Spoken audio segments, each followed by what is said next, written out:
예, 외교부 장관님. 예. 일본이 강제동원과 관련된 과거사 문제를 그 자체로 해결하는 것을 넘어서서 그 경제 보복에 나서서 반도체 필수 소재 수출 규제를 강화했습니다. 이것은 한일 간의 우호 협력 관계를 무너뜨리는 일본의 계획적인 도발이자 경제적 침략 행위입니다.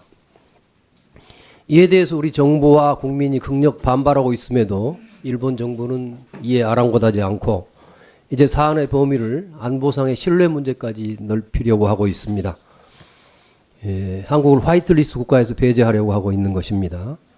이러한 결정이 현실화된다면 양국 간 무역 거래에 회복할 수 없는 막대한 손해를 입히게 될 것입니다. 화이트리스트 배제 시에 시행될 이른바 캐치올 규제는 냉전 시대 서방 국가들이 적국인 공산국가에 대해서 전략 물자 수출을 통제하는 것에서 비롯되었다고 합니다.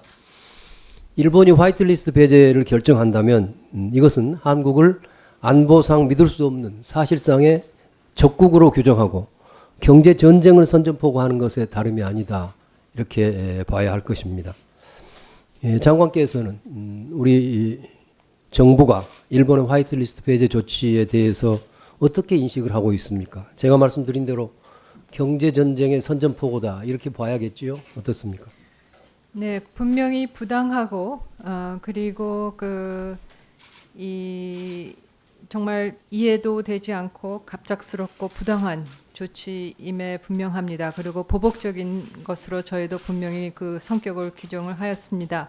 그 이상으로 이 더 확대되는 것은 분명히 막아야 되는 거고, 이미 취해진 조치들이 철회가 되도록 지속적으로 촉구를 중이고, 그 화이트리스트 제외 결정에 대해서도 그 결과에 대해서 그 엄중함을 지속적으로 일본 측에 설명을 하고 있습니다. 알겠습니다. 아니, 뭐 그거야 당연한 거고요. 그러나 이걸 크게 그러니까 이게 지금 양국 관계를 파탄 내더라도 우리의 경제를 목 조르겠다, 이게 지금 일본이 공공연하게 드러낸 의도 아니겠습니까?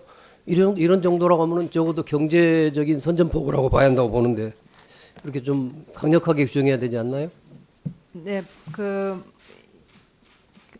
정부로서는 결국은 강제징용 문제를 이 어려운 상황에서도 양국이 합의할 수 있는 방향으로, 특히 우리 피해자인 원고 측이 납득할 수 있는 방향으로 풀어나가기 위해서 많은 고민을 하고, 앞으로도 그런 협의 노력은 지속할 것입니다만, 그러한 가운데 양국 관계가 알겠습니다. 악화되지 알겠습니다. 않는 방향으로 예, 관리를 해나가야 된다고 생각을 합니다. 지금 장관께서 답변하시는 걸 보더라도 우리 정부가 지금도 일본에 대해서 매우 소극적이고 방어적인 대응만 해온 것을 알 수 있습니다.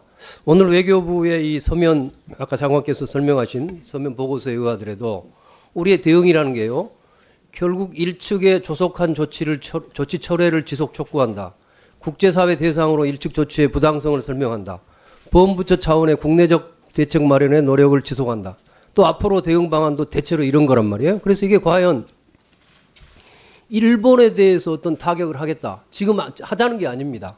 일본이 우리에게 대한 타격이 임박에 있는데 이거에 대해서 명확하게 정부가 하지 말아라, 그러나 일본이 우리한테 전쟁식으로 나온다면 우리도 그 이상가는 보복을 하겠다 하는 강력하고 결연한 의지를 보여줘야 될 텐데, 그런 의지를 전혀 찾아볼 수가 없습니다.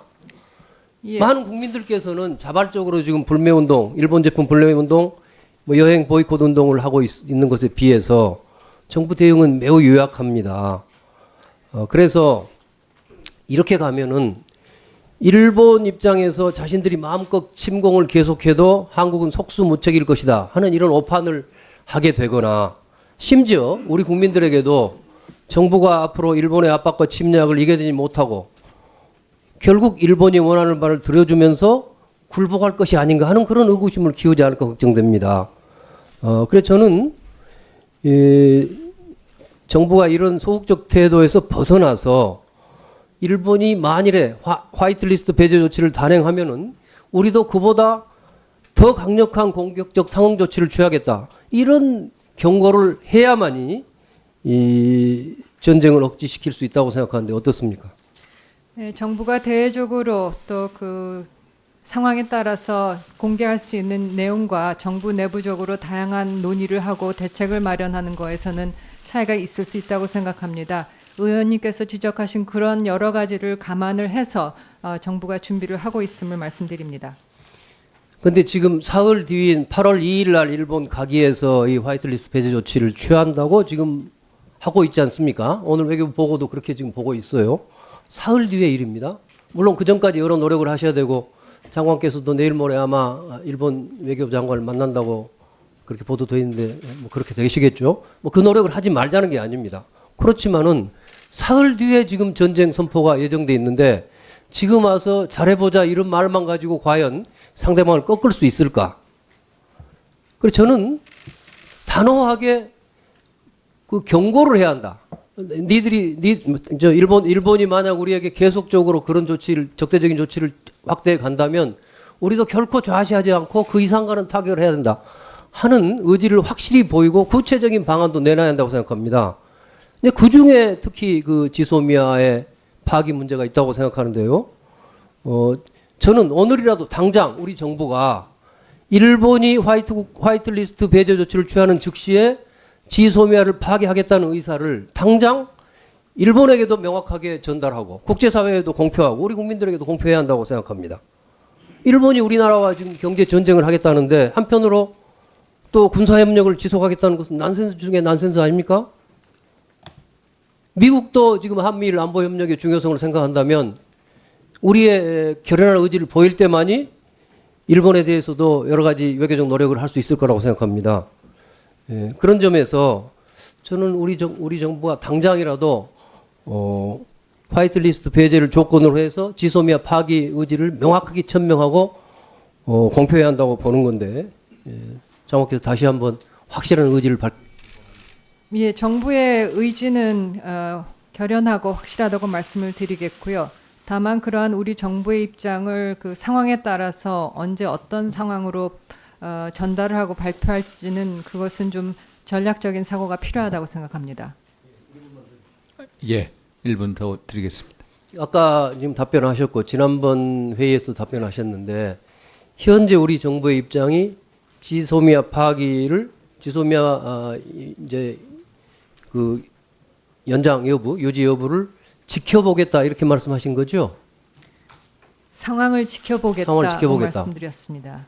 그런데 사흘 뒤에 지금 임박해 있는데 사흘 뒤 지금 앞으로 남은 사흘 동안에 그 화이트리스트 배제를 막을 수 있다고 보십니까?